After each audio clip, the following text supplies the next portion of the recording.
Hello, नमस्कार दोस्तों। कैसे हैं आप? उम्मीद करता हूँ ठीक होंगे। दोस्तों, हमें रटना नहीं है। हमें बड़े बड़े ग्रंथों का ज्ञान नहीं लेना है। हमें अपने लक्ष्य पर ध्यान केंद्रित करके सिर्फ मोतियों का चुनाव करना है। और वो मोती आपके लिए चुनकर लाया है I am with NL study.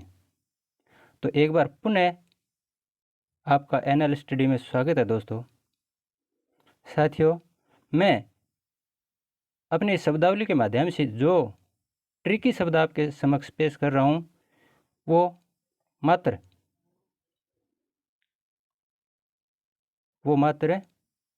शब्द न होकर आपके संपूर्ण जीवन को बदलने की एक महान ट्रिक है दोस्तों।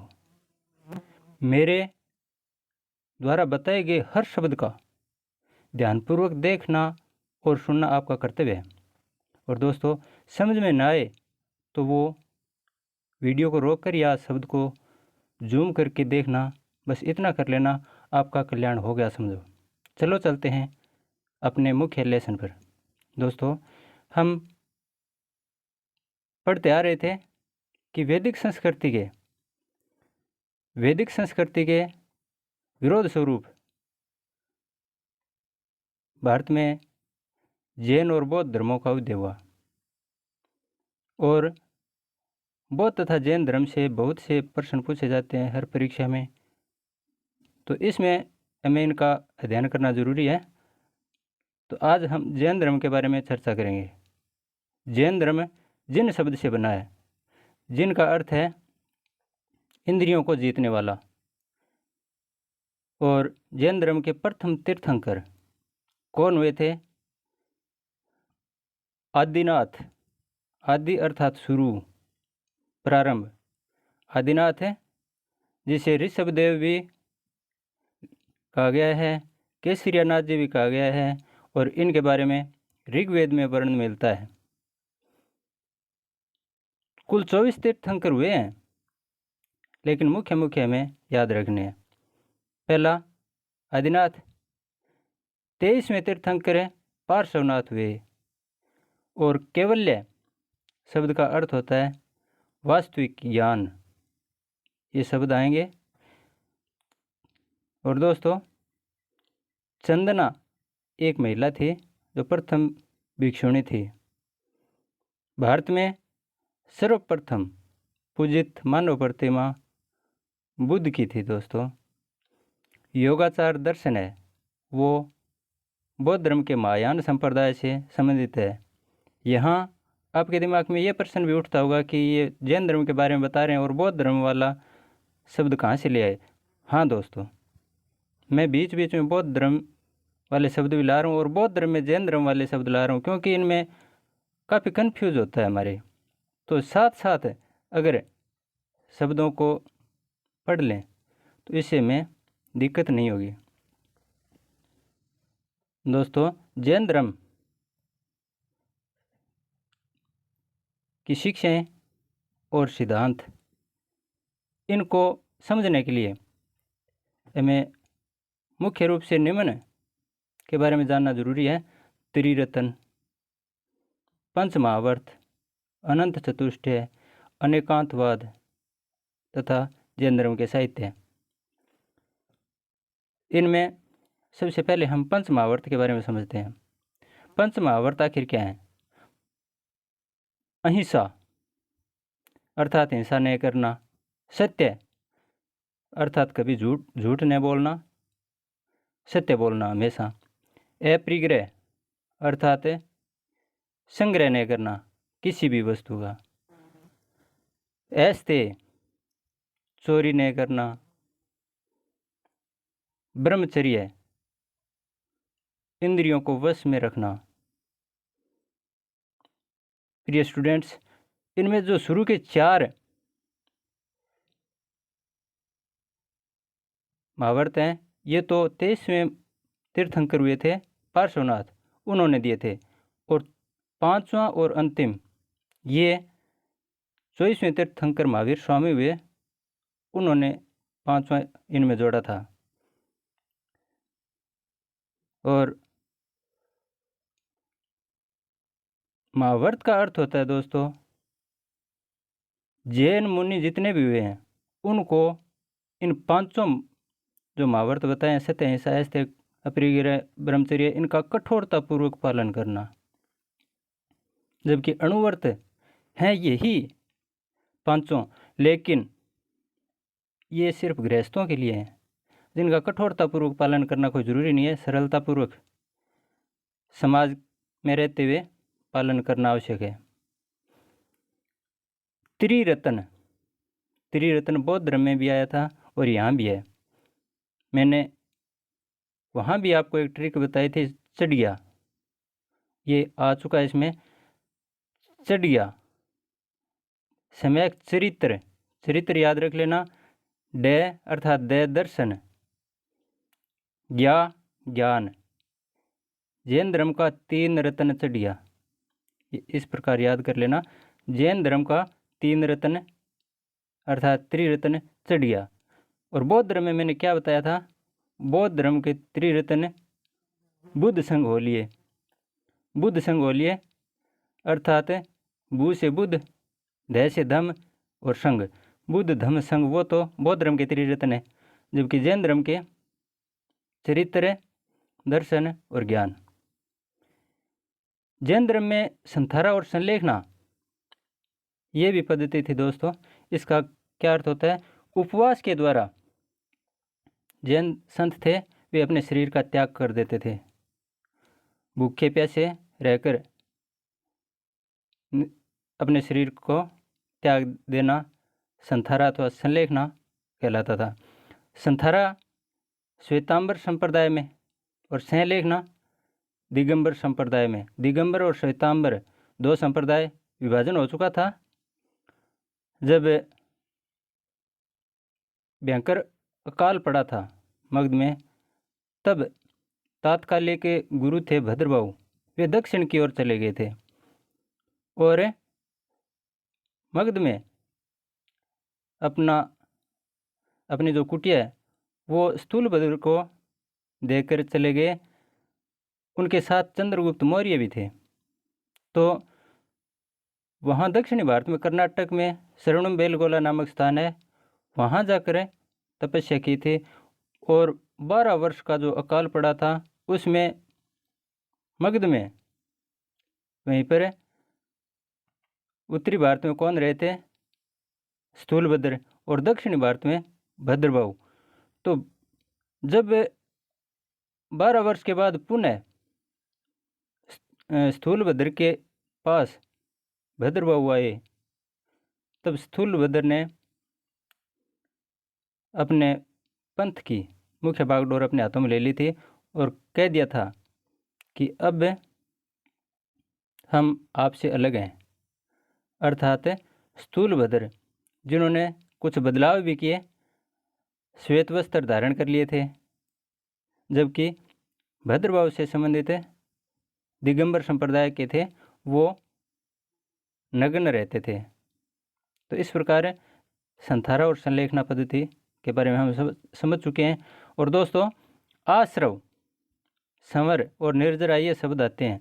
आश्रव, जिस प्रकार हमारे शरीर में कीटाणुओं का प्रवेश होता है, फिर वो शरीर में प्रवेश करके हमला करते हैं और फिर हम बीमार हो जाते हैं।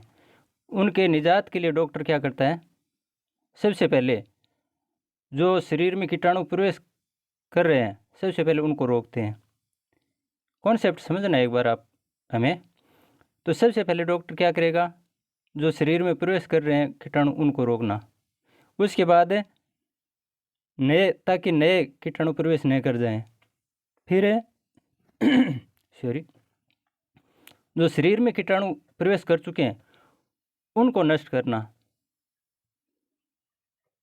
सबसे पहले जो प्रवेश कर रहे थे उनको रोकना, फिर शरीर के अंदर जो कीटाणु हैं पहले से उपस्थित उनको मिटाना, फिर शरीर स्वस्थ हो जाएगा। तो इसी प्रकार आश्रव यानी कर्मों का जीव की ओर प्रवाह है, उनको जैन धर्म में क्या कहा गया है, आश्रव।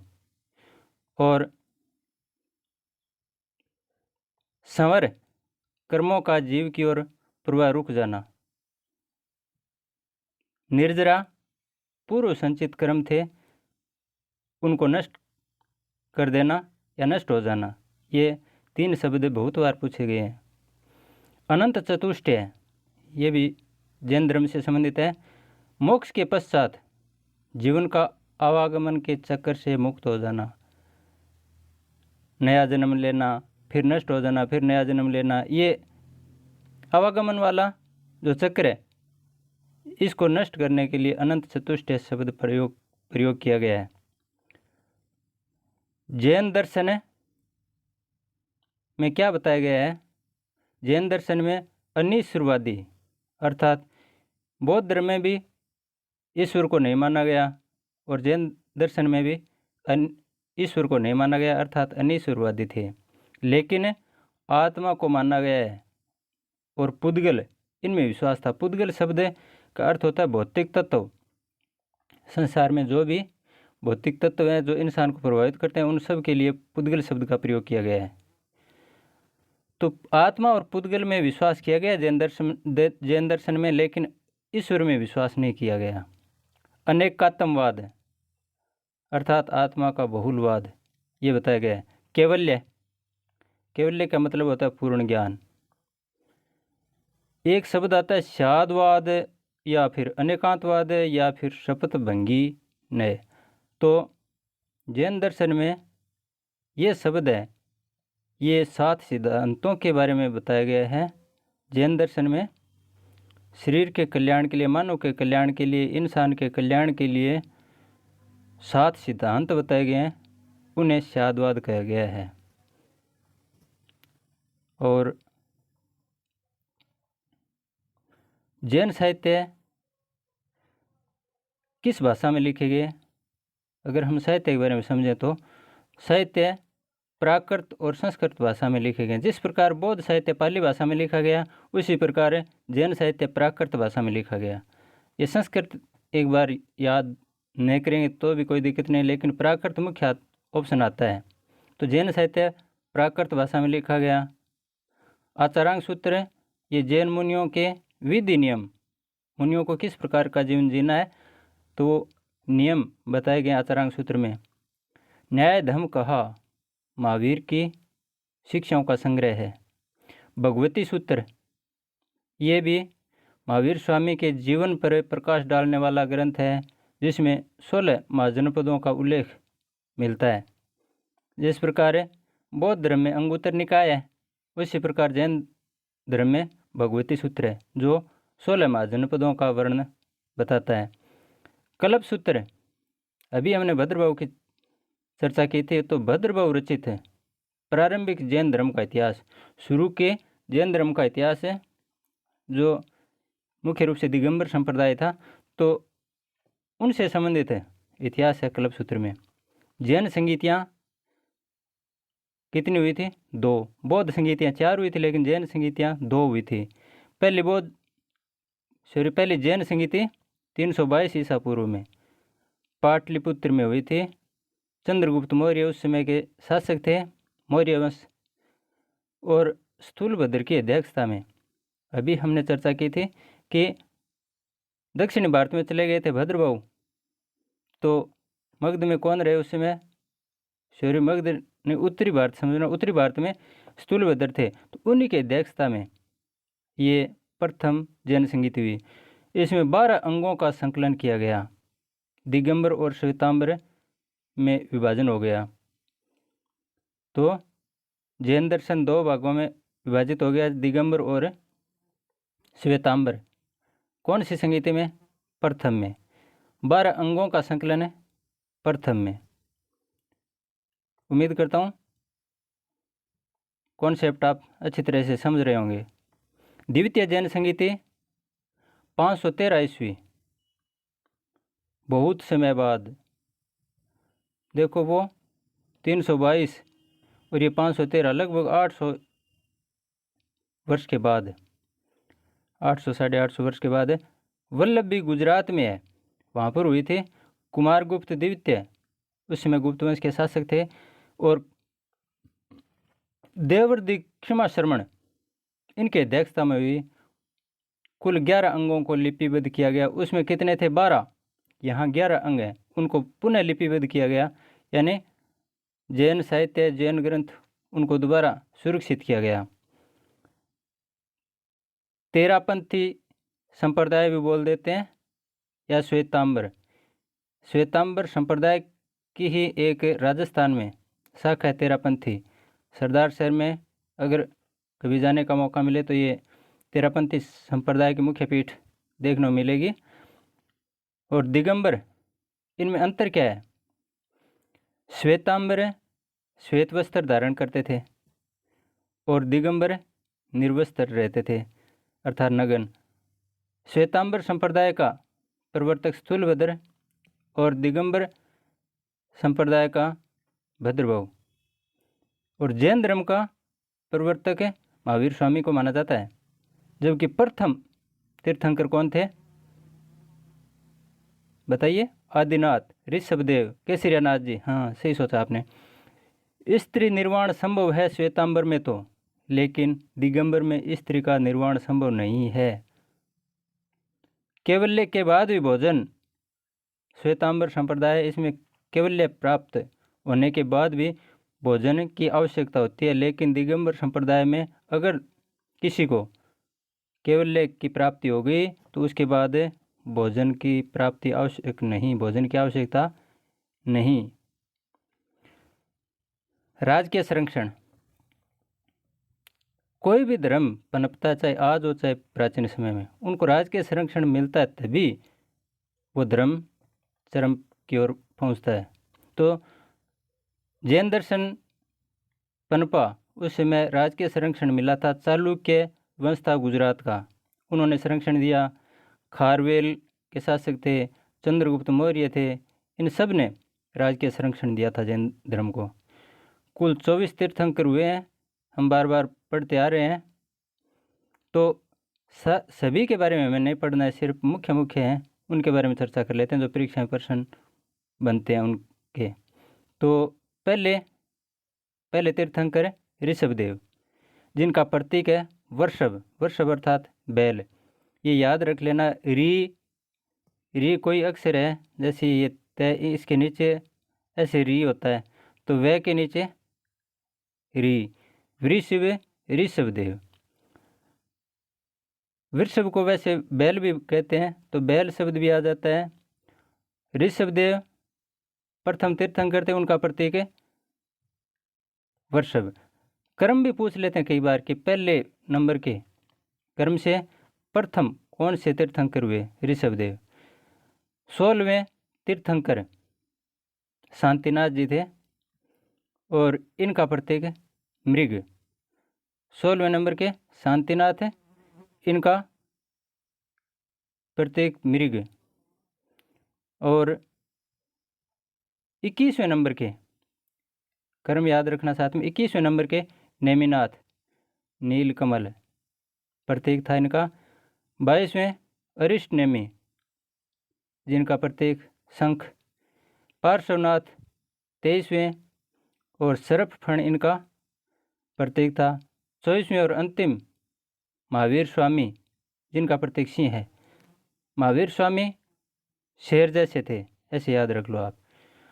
पास है, दो शब्द लिख रहा हूं मैं, ऐंस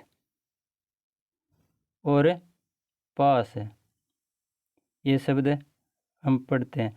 तो ऐंस ए अरिष्ट नेमि, 22वां तीर्थंकर देखो, अरिष्ट नेमि और शंख, तो इस शब्द के द्वारा याद रख सकते हैं। 22 शंख अर्थात अरिष्ट नेमि और शंख।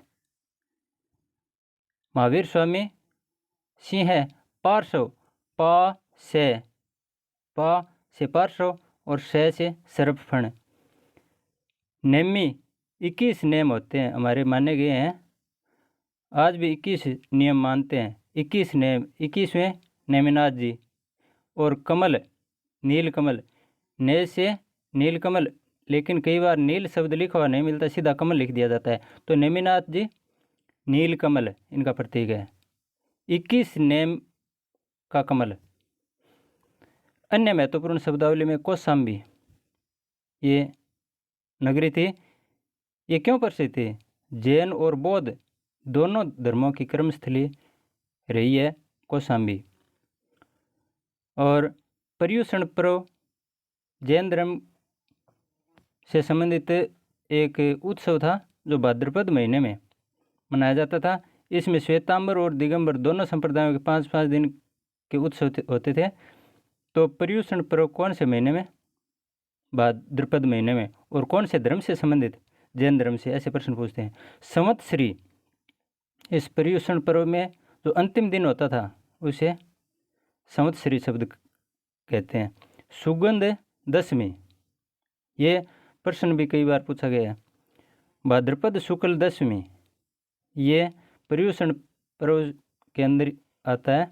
सुगंध दशमी, भाद्रपद शुक्ल दशमी। और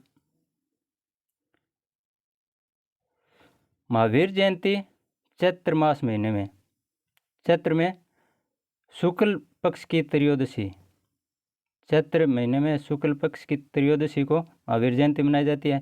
सुत्त पिटक के 5 निकाय, ये बौद्ध धर्म से संबंधित है। सुत्त पिटक के 5 निकाय कौन कौन से हैं? दिग निकाय, मध्यम निकाय, संयुक्त निकाय, अंगुत्तर निकाय और खुद्दक निकाय। थेरगाथा और थेरीगाथा 2 शब्द आते हैं।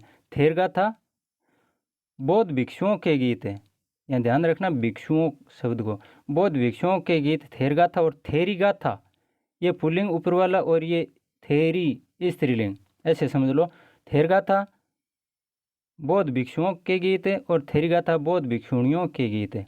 भिक्षुणियों के गीत व अनुभव, तो बौद्ध भिक्षुणियों के जीवन में किस प्रकार वो रहते थे, किस प्रकार वो गीत गाते थे, किस प्रकार का उनका अनुभव था, उनके नियम क्या थे, ये सारे के सारे थेरीगाथा में आते हैं। धम्मपद, नैतिक उपदेशों का पद्यात्मक संकलन, ये धम्मपद के अंतर्गत आता है दोस्तों। गौतम बुद्ध व महावीर स्वामी के जीवन की महत्वपूर्ण घटनाओं का तुलनात्मक अध्ययन हम करते हैं। मैंने शुरू में भी आपको बताया था कि गौतम बुद्ध के बारे में एक बार चर्चा नहीं करेंगे, महावीर स्वामी के बारे में भी एक बार चर्चा नहीं करेंगे। उनके जीवन की घटनाओं को हम तुलनात्मक रूप से साथ साथ पढ़ेंगे तो अच्छी तरह से समझ में आ जाएगा। तो यहाँ आज समझते हैं। तुलनात्मक अध्ययन है, सबसे पहले विषय या घटना और उस घटना से रिलेटिव बुद्ध और उस घटना से रिलेटिव महावीर स्वामी, इनका हम बारी बारी से अध्ययन करेंगे। तो सबसे पहले धर्म, बुद्ध ने बौद्ध धर्म अपनाया और महावीर स्वामी ने जैन धर्म। एक बार सरसरी तौर से पढ़ लेते हैं, फिर ट्रिक बताऊंगा मैं आपको, आप जीवन में कभी नहीं भूलोगे। जन्म गौतम बुद्ध का 563 ईसा पूर्व लुम्बिनी में, जो कि नेपाल की तराई में, और महावीर स्वामी का 599 ईसा पूर्व में कुंडग्राम, जो कि वैशाली के निकट है। वैशाली सॉरी, वैशाली शब्द कई बार देते हैं कुंडग्राम की जगह, तो वैशाली के निकट ही कुंडग्राम है। पिता सुधोधन गौतम बुद्ध के पिताजी और महावीर स्वामी के पिताजी सिद्धार्थ। माता महामाया, जो कोलिया वंश की थी, बुद्ध की माता, और त्रिशला, जो लिच्छवी वंश की थी, महावीर स्वामी की माता थी। बचपन का नाम गौतम बुद्ध का सिद्धार्थ और महावीर स्वामी का वर्धमान। वंश शाक्य वंश के, शाक्य गण के क्षत्रिय थे। कौन? गौतम बुद्ध। जबकि जैन धर्म वाले महावीर स्वामी ज्ञात्र कुल के। पत्नी बुद्ध की पत्नी यशोधरा और महावीर स्वामी की पत्नी यशोदा। बुद्ध के पुत्र का नाम राहुल और महावीर स्वामी की पुत्री थी, उसका नाम प्रियदर्शनी। और वृक्ष बौद्ध धर्म से संबंधित वृक्ष पीपल, या जिसे वट वृक्ष भी बोलते हैं, जो गया में था, गया शहर है वहाँ पर था। उसके नीचे बुद्ध को ज्ञान प्राप्ति हुई, जबकि महावीर स्वामी को साल के वृक्ष के नीचे ज्ञान की प्राप्ति हुई, जो जम्बी ग्राम में है। नदी के बारे में पूछ लेते हैं बहुत बार, तो निरंजना नदी, निरंजना नदी बुद्ध से संबंधित। और रिज्जुपालिका नदी महावीर स्वामी से संबंधित। इन नदियों के तट पर ये वृक्ष है। मृत्यु या महापरिनिर्वाण गौतम बुद्ध का 483 ईसा पूर्व में कुशीनारा में, या कुशीनगर भी बोल देते हैं इनको, और 468 ईसा पूर्व पावापुरी में किनका? महावीर स्वामी का। तो मैं एक छोटी सी ट्रिक बता रहा हूँ। ये सिद्धार्थ, महामाया, यशोदा ये एक जैसे शब्द आ रहे हैं। याद रखने के लिए अगर अच्छा लगे तो अपना लेना, कोई दिक्कत नहीं है, लेकिन जीवन में कभी नहीं भूलोगे आप, ये मेरी गारंटी है। शुद्धोधन पिता का नाम देखो, शुद्धोधन गौतम बुद्ध के पिता का नाम, और माता का नाम महामाया, और गौतम बुद्ध के पत्नी का नाम यशोधरा। पता है? अब ये 3 शब्द देख लो, पिता, माता और पत्नी। पिता, माता और पत्नी, ये 3 शब्द बुद्ध से संबंधित। इसी प्रकार महावीर स्वामी से संबंधित 3 शब्द, पिता सिद्धार्थ, माता त्रिशला, पत्नी यशोदा। मेरे ख्याल से आप समझ भी गए होंगे मैंने क्या ट्रिक बनाई है। 4 अक्षर शुद्धोधन, महामाया, यशोधरा, 4 अक्षर जिसमें आएंगे वो तो गौतम बुद्ध से संबंधित, और 3 अक्षर आएंगे वो महावीर स्वामी से संबंधित। सिद्धार्थ में 3 अक्षर, त्रिशला में 3 अक्षर और यशोदा में 3 अक्षर। ये शब्द ही मुख्य कंफ्यूज करते हैं ज़्यादातर, और तो याद कर ही लेते हैं, कोई दिक्कत ही नहीं है। तो आज के बाद आप शायद नहीं भूलोगे। 4 अक्षर जिसमें आ जाएं, हाँ, अगर ए बे 2 ऑप्शन तो ये दे दिए, तीसरा चौथा ऑप्शन कोई कहीं से वैदिक सभ्यता से या अन्य कहीं से ले आए तो वो तो आपको ध्यान रखना ही पड़ेगा, वो तो इसमें नहीं आएगा। लेकिन इन दोनों में कंफ्यूज मिटाने के लिए मैंने ये ट्रिक बनाई है। 4 अक्षर वाला शब्द बुद्ध को समर्पित है और 3 अक्षर वाला किसको? महावीर स्वामी को समर्पित। आगे कंथक बुद्ध के घोड़े का नाम। बुद्ध जिस घोड़े पे सवार होके सन्यासी बने थे उस घोड़े का नाम कंथक। चेन्ना या चन्ना भी बोलते हैं। बुद्ध का उस रथ का सारथी था, तो बुद्ध का सारथी चन्ना। जामाली महावीर स्वामी का प्रथम अनुयायी, जबकि बुद्ध के प्रथम अनुयायी कौन थे? 5 ब्राह्मण, और महावीर स्वामी के प्रथम अनुयायी जामाली।